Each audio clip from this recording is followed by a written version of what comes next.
حضرت موسیٰ علیہ السلام کا واقعہ ہے۔ بنی اسرائیل کی ایک عورت حضرت موسیٰ علیہ السلام کے پاس آئی اور جو ہے عرض کیا، اللہ کے نبی اے موسیٰ، مجھ سے بہت بڑا گناہ سرزد ہو گیا ہے، میں نے اللہ تعالیٰ سے توبہ کی ہے، دعا کیجئے میری توبہ قبول ہو جائے، دعا کیجئے میری توبہ قبول ہو جائے۔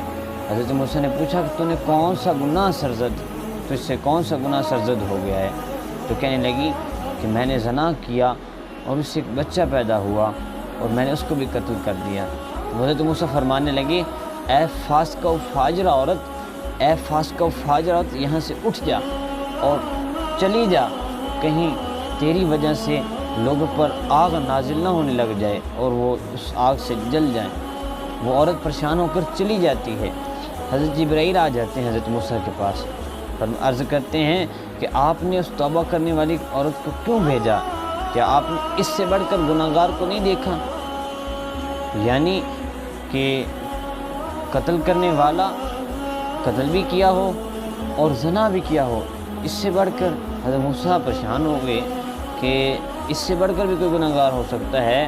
تو جبرائیل فرمانے لگا کہ قتل کرنے سے اور زنا کرنے سے بھی بڑا گناہ یہ ہے کہ بندہ جو ہے جان بوجھ کر ایک نماز چھوڑ دے۔ تو میرے پیارے بھائیوں، غور کریے کہ ہم کہتے ہیں یہ مصیبتیں ٹینشنیں کہاں سے آ رہی ہیں، یہ جو ہے ہم پریشانیاں آ رہی ہیں، بچوں کے رشتے نہیں ہو رہے ہیں، گھر میں بے برکتی ہے، بد نصیبی ہے، یہ کہاں سے ہے؟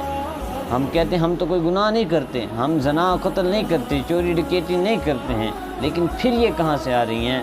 میرے پیارے بھائیوں، تمہاری فجر کی نماز قضا ہو گئی ہے اور تو کہہ رہا ہے کہ یہ پریشانی ٹینشنیں کہاں سے آ رہی ہیں؟